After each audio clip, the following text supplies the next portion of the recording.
My process, my process was just I just tried to ground both characters, and I just told Q just throw me in Detroit and let's just go for it, keep it real, grounded, and just commit to the character and have fun. So that was my process. It was just that simple. I just pulled from my real experiences in life. You know, I'm real emotional, as you can see. I'm dealing with things. You feel me? I'm dealing with things. So I try to throw that out when I'm working. I try to use it. You know, so arguments taste like I believe. I thought it was brilliant. The whole thing was brilliant because you guys did something that we've been doing as black people for like centuries. Yeah. That going back and forth, yeah. fooling Yeah. the white, the you know what I mean. Say Like it, fooling them, it. like going in and out, You and want we mine? do that, huh? No, I don't need it. You know I don't need it. Like doing, slipping back and in and out, in and out, in and out. I thought it was brilliant. Thank you. I loved it. Well done, my brother. Thank you. Oh, well, you know, I mean, but thank you for giving us something intelligent Thank you. to watch. Thank you. You see, I was like right here, but Yeah. giving us something intelligent to appreciate, so we don't have to be like, oh, there we go again, predictable. Yeah. It was not at all predictable. It was intelligent, well played. Kasim edited it well. It was beautiful. Thank you so very much. Thank you for that. I think it's pretty incredible that you can see the two distinct worlds. Yeah. And then you can see a couple of characters that in both worlds, they actually are the same person. Right. It just depicts the voyage and the journey of their life.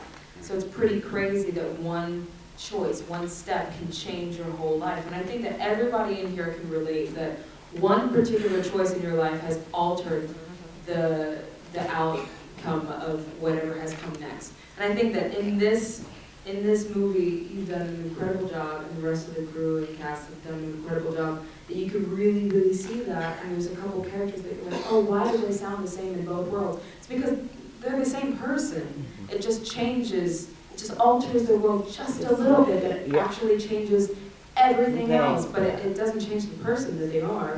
It just changes their world, everything else that surrounds them. So I think that's pretty crazy. And to that, you mentioned us as black. Like I think particularly as black men, one mistake is more dire for us. Right. You know what I mean? Like it's not a pat on the hand. You're in the system now, right? Like you do a thing, you're in the system now, and you become this person.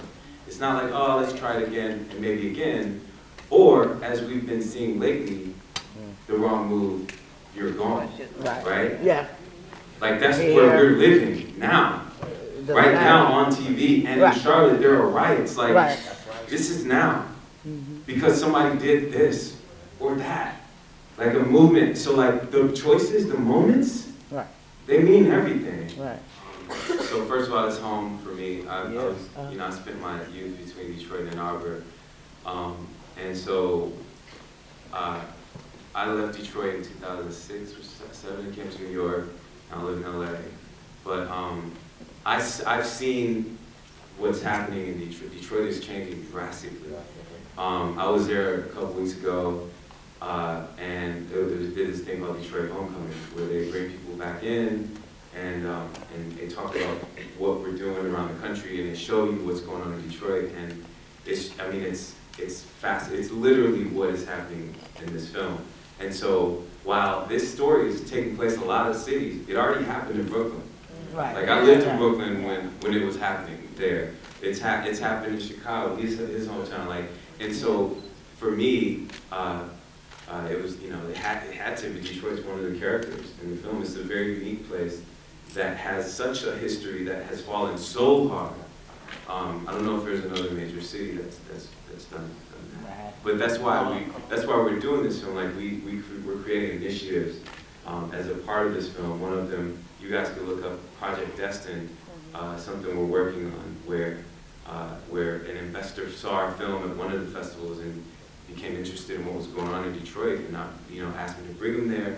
And now we have I'm fast forwarding a bit, but we have a project where we literally work with youth to teach them about what it means, what gentrification means, so it won't be so bad, right? It doesn't have to be black and white. You know, it could be like these high school students learning how to, learning about development, learning about their credit, learning from 13 to 18, and we bring investors in from all over that literally purchase a property with these kids, take them through the process of renovating or building it, and make them minority owners in said property. So, and that will be reflected in a scholarship for them. So by the time they go to college, these students can say, like, I own property in Detroit and I'm a part of it coming back. So instead of it being this big bad man coming in and pushing me out, like, we're a part of it. So we started our first team. We'll talk more about Project Destined, but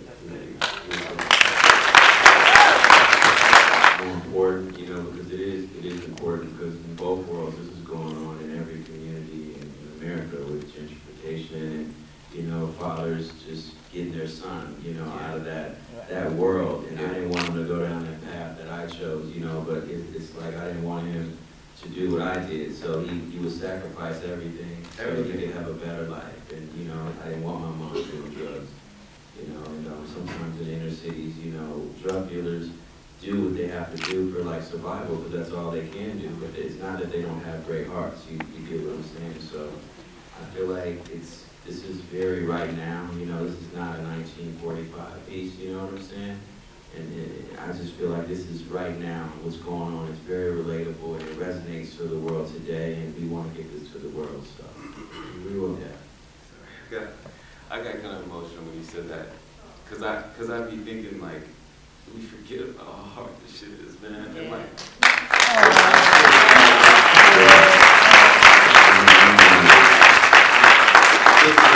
I was hollering at him 4 years ago, just talking about it, and to know that it's here now, like, that meant a lot to me, because, you know, if we don't do the stuff that we have up here, it just will die. Yeah. Like, it will die and no one will ever see it. Like, everything that's ever been made, this chair, like, started some dude didn't want to sit on the rock. And he was like, man, I think the lights, like, dude was like, I'm tired of burning my house down. I want to go to the place and turn on the light. They were like, no, you're crazy. We use fire. We use fire.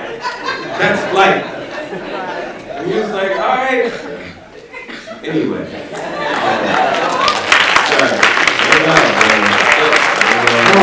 Piggybacking on that, man, same way that the film took on to lives once somebody made a decision, so did your idea.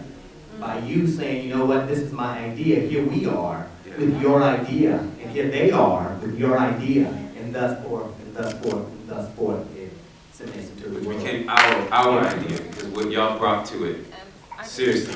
And I have to say something that, I don't know if anybody else in this room are actors, but if you have done a project, and then you see the project later, you see pictures, you hear songs, you see videos, you can remember exactly where you were at the exact same time.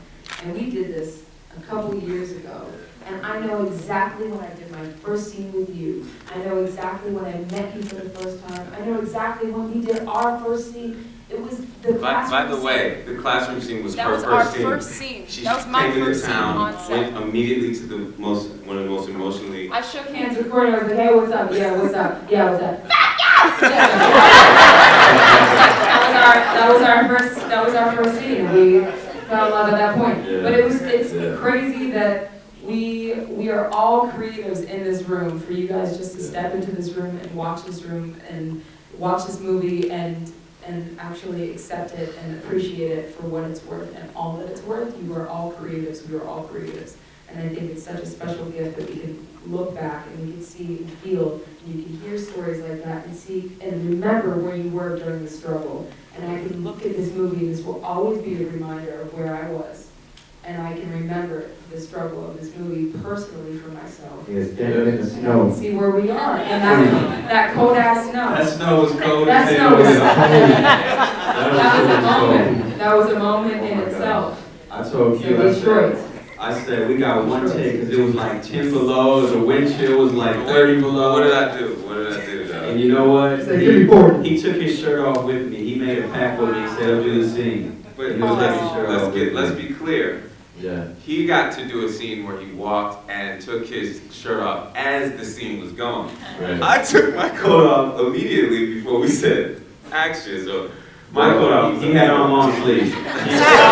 You saw me in that tank top though. I'm sorry. That's good. You know, we were grinding. Listen, teamwork makes the dream work, and this is definitely a team up here. And like I said, we need to just get these films out to the world. These are very important, and we need you guys. You know, we just need the creative energy flowing into the universe to let people know, spread the awareness, because we have the films. It just takes marketing, distribution, and money. And it's the powers that be. You know what I'm saying? So I'm gonna speak on something really quick, but that's just like really like a touching subject to me. But it's just like, you know, it's like some films, like executives and studio execs, they want to see some films out there. You know, like sometimes to like keep, you know, black people. I'm gonna keep it 100 right now in that space.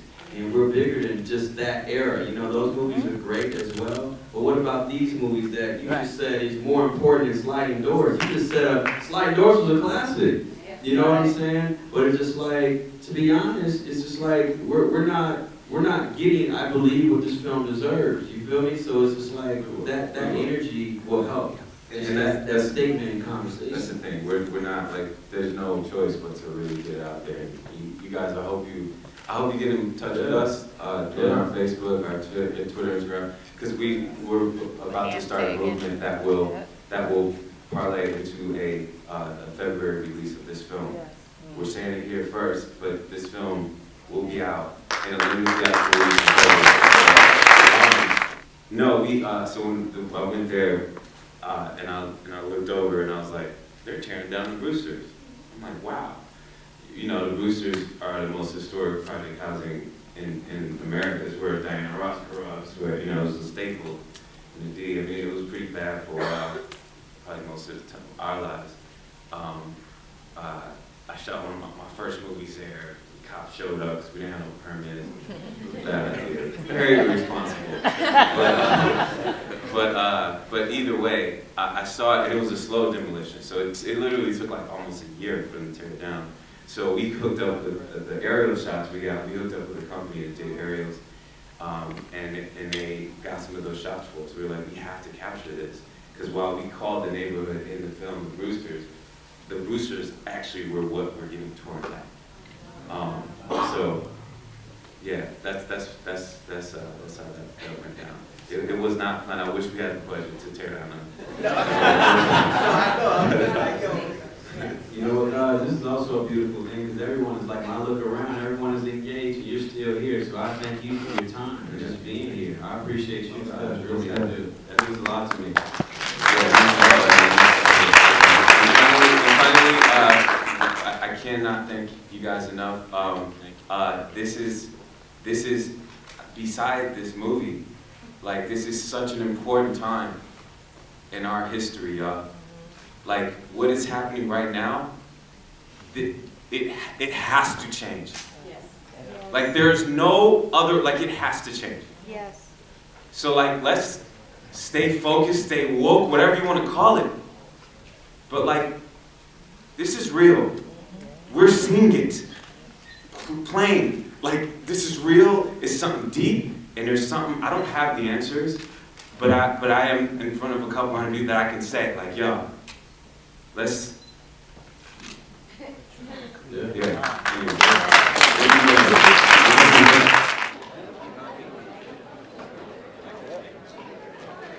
Right here?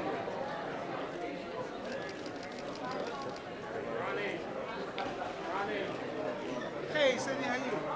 Can we get y'all looks like that?